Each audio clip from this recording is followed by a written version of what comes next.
एक दिन गौतम बुद्ध अपने शिष्यों के साथ कुटिया में बैठे थे। सभी शिष्य आज जानना चाहते थे कि मोक्ष कैसे प्राप्त किया जा सकता है। इसलिए उन्होंने महात्मा बुद्ध से निवेदन किया कि वो आज मोक्ष पर उपदेश दें। शिष्यों की बात मानकर बुद्ध ने एक कहानी सुनानी शुरू की। यह कहानी थी एक जल्लाद और भिक्षुक की। अपने राज्य का मुख्य जल्लाद, जिसने बहुत से गुनाहगारों को दंड दिया था, अब वह रिटायर होकर राज्य से बाहर एक कुटिया बनाकर अपना जीवन व्यतीत कर रहा था। उसे हमेशा लगता था कि उसने कितने लोगों की हत्या की है, वह कितना बड़ा पापी है। ऐसे ख्यालों से वह हमेशा घिरा रहता था। वह अपना सारा दिन पश्चाताप में ही गुजारता था। एक दिन वो रोज की तरह इन्हीं ख्यालों में खोया हुआ खाना खाने के लिए थाली परोस रहा था। तभी उसको बाहर दरवाजे से किसी की आवाज़ आई। उसने बाहर जाकर देखा तो एक भिक्षुक खड़ा था। भिक्षुक के चेहरे को देखकर ही जल्लाद समझ गया कि भिक्षुक बहुत ही लंबी साधना के बाद आज उठा है और भूख से व्याकुल भी है। जल्लाद के मन में आया कि जिंदगी भर तो मैंने बस हत्याएं ही की हैं। आज मौका मिला है कुछ पुण्य कमाने का, तो इसे गंवाना नहीं चाहिए। उसने भिक्षुक को पूरे सम्मान के साथ अंदर बुलाया। वह अपने खाने की थाली उसे दे दी। भिक्षुक खाना देखकर बहुत प्रसन्न हुआ। भरपेट भोजन करके भिक्षुक ने जल्लाद से बातचीत शुरू की। जल्लाद ने भिक्षुक को अपने जीवन की सारी कहानी सुनाई। उसने बताया कि वह कैसे काम करता था, उसने कितने लोगों को फांसी दी और वह सोचता है कि वह कितना बड़ा अपराधी है। जल्लाद की वेदना सुनकर भिक्षुक बहुत ही शांत स्वर में बोले, क्या तुमने वो जीव हत्याएं अपनी मर्जी से की थी? जल्लाद ने कहा, नहीं, मैं तो बस मेरे राजा की आज्ञा का पालन कर रहा था। मेरा कोई इरादा नहीं था उन्हें मृत्युदंड या सजा देने का। तब भिक्षुक ने कहा, फिर तुम अपराधी कैसे हुए? तुम तो अपने राजा के आदेशों का पालन कर रहे थे। तब जाकर जल्लाद को एहसास हुआ कि वह किसी गलत काम के लिए जिम्मेदार नहीं था। उसका कोई दोष नहीं है, वह तो बस अपना दायित्व पूरा कर रहा था। इस प्रकार जल्लाद का मन शांत हो गया। फिर भिक्षुक ने जल्लाद को उपदेश दिया और उससे विदा ले ली। इस घटना के बाद से जल्लाद का मन शांत रहने लगा। उसने भिक्षुक द्वारा दिए गए उपदेशों व शिक्षाओं का पूरे नियम पूर्वक पालन भी किया, जिससे उसे ज्ञान की प्राप्ति हुई और उसकी मौत के बाद उसे मोक्ष प्राप्त हुआ। इतना कहकर बुद्ध ने अपनी कहानी को विराम दिया। सभी शिष्य बहुत ही आश्चर्य के साथ बुद्ध की ओर देख रहे थे।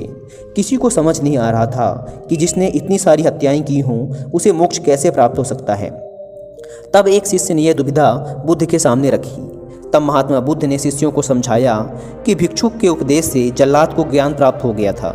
जल्लाद के जीवन में पहली बार किसी ने उसे ज्ञान का उपदेश दिया था, जिसे उसने पूरे शांत चित्त और मन के साथ सुना था और समझा भी था। इसलिए मृत्यु के बाद उसे मोक्ष प्राप्त हुआ।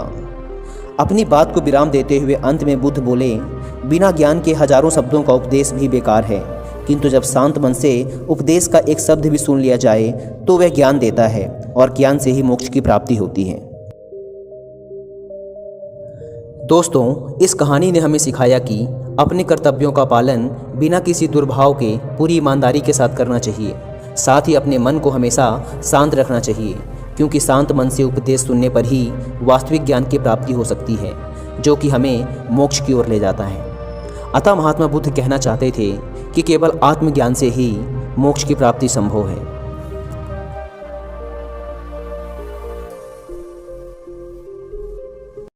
बुद्ध कहते हैं कि शारीरिक संभोग इतना खतरनाक नहीं होता है जितना कि मानसिक संभोग होता है, क्योंकि शारीरिक संभोग में तो शरीर की कुछ ऊर्जा ही खर्च होती है जो फिर से बन जाती है, लेकिन मानसिक संभोग जीवन भर हमारे साथ चलता है।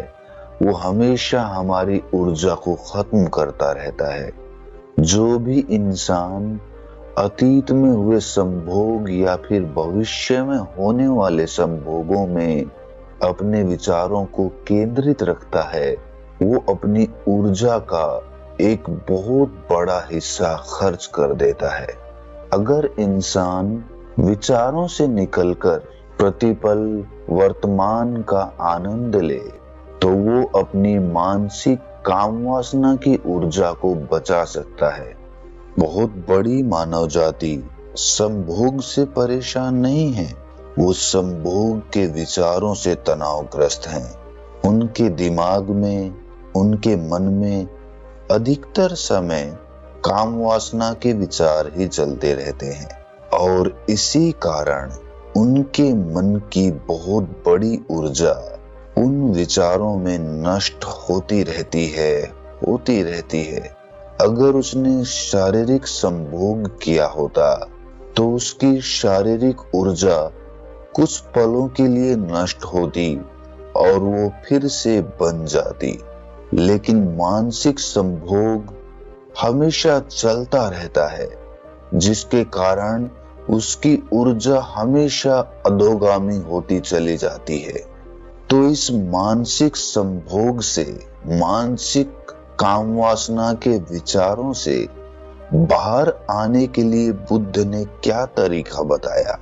बुद्ध कहते हैं कि जब तक हम किसी चीज से लड़ते रहते हैं, तब तक हमारा पूरा ध्यान उसी पर केंद्रित रहता है, और जब हम एक बार उसको स्वीकार कर लेते हैं, तत्क्षण हमारा ध्यान वहां से अपने आप हट जाता है, क्योंकि अब उसमें कोई रस नहीं रहा, हमारा चित्त उसकी उलझन में नहीं रहा। इसीलिए अब हमारा मन उससे आजाद हो गया है। हम अधिकतर समय ये सोचने में लगा देते हैं कि हमें काम वासना के विचारों से छुटकारा पाना है। किस तरह पाना है, इसके नाना प्रकार के उपाय भी खोजते हैं, लेकिन आखिर में कुछ भी हासिल नहीं होता। वो विचार ज्यों के त्यों हमारे मन को गिरफ्त में रखते हैं, क्योंकि हमारा चित्त उससे लड़ रहा है, उससे बचने का समाधान ढूंढ रहा है, उपाय खोज रहा है। हमने कभी पूरे मन से ये स्वीकार ही नहीं किया कि हाँ, मैं एक कामुक व्यक्ति हूँ, यही मेरा स्वभाव है। हम अपने आप से ये कभी बोल ही नहीं पाते। अगर बोल पाते तो हमारा चित्त और हमारा मन इन विचारों से अपना ध्यान हटा पाता। बड़े मजे की बात है, जिस भी चीज से हम बचना चाहते हैं, हम उसी चीज का चिंतन शुरू कर देते हैं, और हम जितना ही उस बारे में चिंतन करते जाते हैं, वो हमारे चित्त में उतनी ही गहरी बैठती चली जाती है, क्योंकि अधिकतर समय हमारा मन उससे छुटकारा पाने के उपाय के बारे में सोचता है। मतलब कि हमारा ध्यान उसी बिंदु पर केंद्रित हो जाता है। अगर हम अपने उस स्वभाव को स्वीकार कर लेते तो हमारा ध्यान किसी दूसरे केंद्र पर अपने आप स्थापित हो जाता। लोग अपनी काम वासना को मिटाने के लिए, उन विचारों से छुटकारा पाने के लिए नाना तरह के प्रयोग करते हैं, नाना तरह के उपाय अपनाते हैं। कोई व्रत करने लगता है, कोई ब्रह्मचारी बन जाता है, कोई अपने शरीर को उतना ही भोजन देता है जितना जिंदा रहने के लिए आवश्यक होता है। वो समय समय पर उपवास करता है, क्योंकि उसे लगता है कि भोजन जो ऊर्जा हमें देगा, उससे काम वासना पैदा होगी। इसीलिए वो सोचता है कि अपने शरीर की ऊर्जा को उतना ही रखो जितना जिंदा रहने के लिए जरूरी है।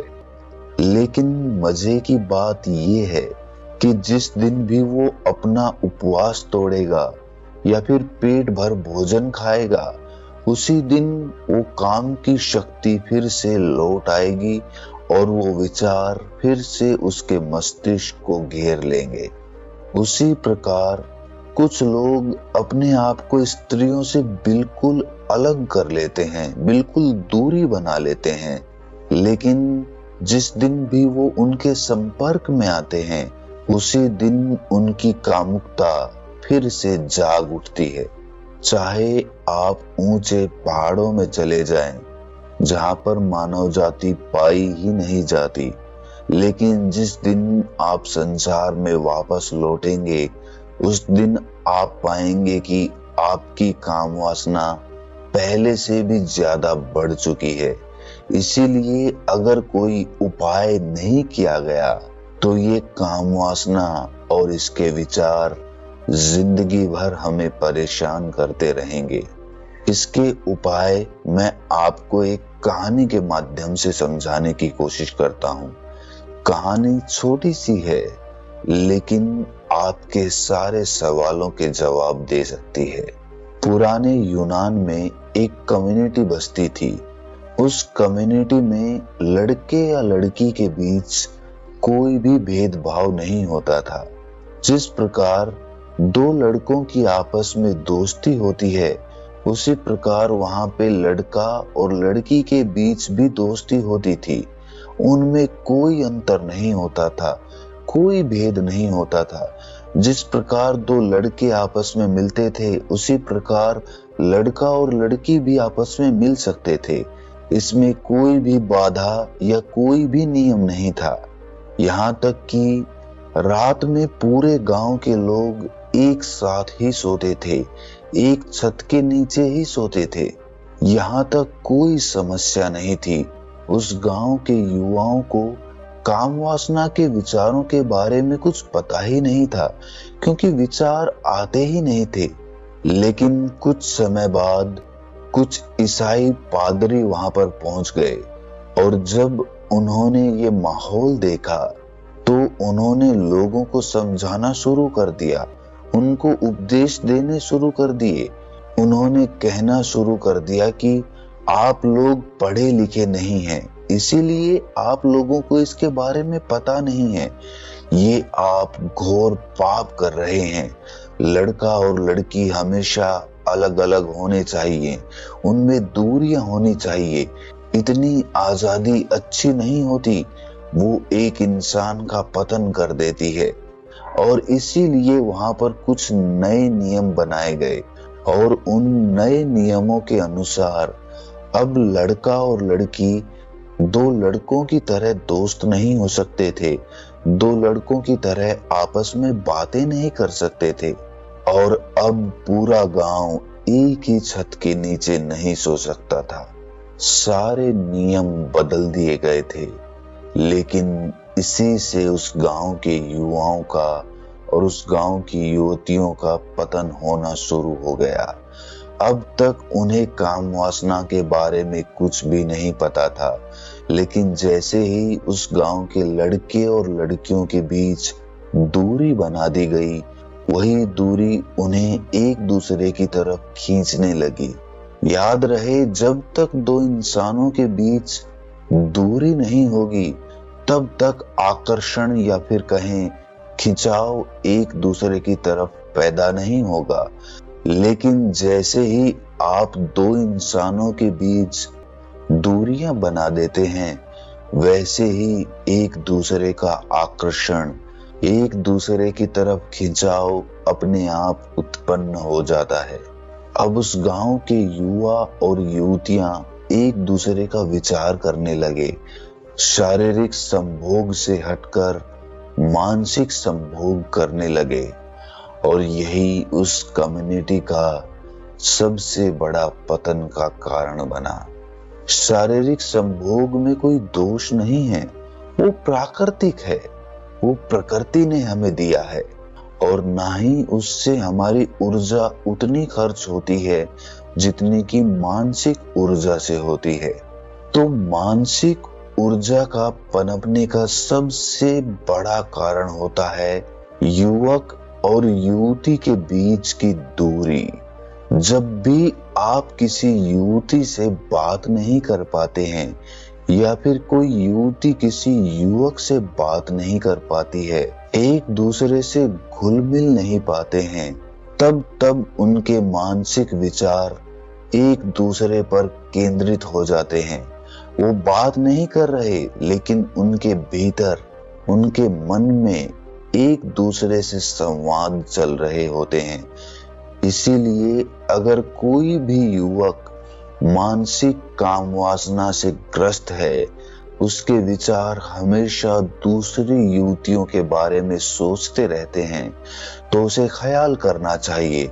उसे अपना कदम बढ़ाकर उन युवतियों से बात करने की कोशिश करनी चाहिए, और जैसे जैसे वो उनसे बात करने लगेगा, वैसे वैसे वो पाएगा कि जो विचार, जो काम वासना उसके दिमाग में भरी हुई थी, वो काम वासना अब धीरे धीरे खत्म हो रही है। और एक समय पर वो पाएगा कि जिस स्त्री के विचारों में वो हमेशा घिरा रहता था, उसके कामुक विचार पनपते रहते थे, अब उसी स्त्री से संभोग करने का ख्याल उसके मन से पूरी तरह से विलीन हो चुका है। तो सबसे पहले तो अपनी काम वासना से लड़ो मत, उसे स्वीकार करो, उसे अपनाओ, उसे मानो कि हाँ तुम हो, तुम वही हो, तुम कामुक हो, तुम्हारे विचार काम वासना से घिरे रहते हैं और उससे तुम्हें लड़ने की जरूरत नहीं है, बस उसे स्वीकारने की जरूरत है। और जब तुम ये स्वीकार कर लेते हो तो स्वाभाविक रूप से तुम्हारे ध्यान के मुख्य केंद्र बदलने लगते हैं। और उसके बाद जब तुम अपने काम वासना के विचारों से बचना बंद कर देते हो, उसे स्वीकार कर लेते हो, उसके बाद स्त्री के पास उससे बात करने से हिचकना नहीं है, उससे स्वाभाविक तरीके से बात करनी है, जिस तरह से दो लोग आपस में बातें करते हैं। मनुष्य का मन तो इतना चंचल है, इतना अनियंत्रित है कि वो अगर किसी जानवर को भी संभोग करते हुए देख लेता है तो भी काम वासना के विचारों से भर जाता है। इतना चंचल और इतना कामुक मन सिर्फ इसी कारण से पैदा होता है क्योंकि आप अपनी काम वासना को स्वीकार नहीं कर पा रहे, उससे बचना चाहते हैं, उसको खत्म करना चाहते हैं। आपने कभी ध्यान दिया कि जिस भी चीज को आप स्वीकार कर लेते हैं उस पर से हमारा ध्यान अपने आप हट जाता है। जैसे कि आप किसी स्त्री से प्रेम करते हो, आपका ध्यान उस पर केंद्रित रहता है, लेकिन शादी करते ही आप उसे अपना बना लेते हो, आप स्वीकृत कर लेते हो और प्रेम विलीन हो जाता है। उसी प्रकार अगर आप सड़क पर कोई गाड़ी देखते हो तो आपका ध्यान उस पर बार बार जाता है, लेकिन जब आप गाड़ी खरीद लेते हो, जब उसे अपना बना लेते हो, तब आपका ध्यान उस पर कभी जाता ही नहीं, क्योंकि वो चीज स्वीकृत हो गई, आपके मन ने उसे स्वीकार कर लिया। अपने बुरे से बुरे हिस्से को भी स्वीकार करना सीखो। जिस भी आदत को तुम बदलना चाहते हो, उस आदत से लड़ने की बजाय उसे स्वीकार करना सीखो। और जब तुम स्वीकार कर लेते हो तो अपने आप ध्यान वहां से हट जाता है। लोग पूछते हैं कि आज के समय में इतनी कामुकता हमारे आसपास भरी हुई है, जब भी हम अपना फोन चलाते हैं, जब भी हम इधर उधर निकलते हैं तो हमें कोई ना कोई कामुक दृश्य देखने को मिल ही जाता है। तो ऐसे में हम कैसे अपने आप को बचाएं? बचाने का सवाल ही नहीं पैदा होता। जो ये सवाल कर रहे हैं वो अपनी कामुकता को बढ़ावा दे रहे हैं। आप दृश्य देखते हैं और देखकर आगे निकल जाते हैं। आपको क्या प्रयोजन है उससे बचने का?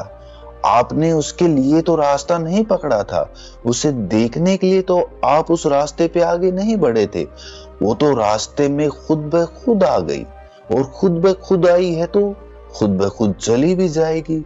लेकिन अगर आप उससे बचना शुरू कर देते हैं तो अपने दिमाग में, अपने मन में उस चीज को पूरी तरह से जगह दे देते हैं, और जब वो चीज जगह पा जाती है तो धीरे धीरे अपना साम्राज्य आपके मन पर बना लेती है। जब तक आपका मन काम वासना या संभोग से ऊपर के आनंद को नहीं जानेगा, जब तक उसका स्वाद नहीं चखेगा, तब तक उसे काम वासना या संभोग से बड़ी कोई चीज नजर नहीं आएगी। लेकिन जिस दिन आप उस परमानंद का स्वाद चख लेते हैं, उसी दिन से आपको पता चल गया कि आपको जीवन में क्या हासिल करना है, क्योंकि परमानंद से बढ़कर आनंद किसी चीज में नहीं होता। इसीलिए ध्यान के द्वारा एक बार उस परमानंद को चख कर जरूर देखें, और एक बार अगर आपने उस परमानंद को चख लिया तो फिर आपका ध्यान अपने आप उस परमानंद को पाने के लिए केंद्रित हो जाएगा। उसके बाद आपको अपने विचारों से लड़ना नहीं होगा, क्योंकि आप समझ चुके हैं कि काम वासना या संभोग से भी बड़ा इस दुनिया में दूसरा कोई आनंद होता है। अगर ये ज्ञान आपको थोड़ा सा भी ज्ञानवर्धक लगा हो तो इसे अपने सगे संबंधियों के साथ साझा जरूर करें, क्योंकि किसी ना किसी रूप में ये वीडियो उनकी मदद जरूर करेगी। तो मिलते हैं किसी अगली कहानी में, तब तक के लिए अपना ख्याल रखें। Thanks for watching. Please subscribe.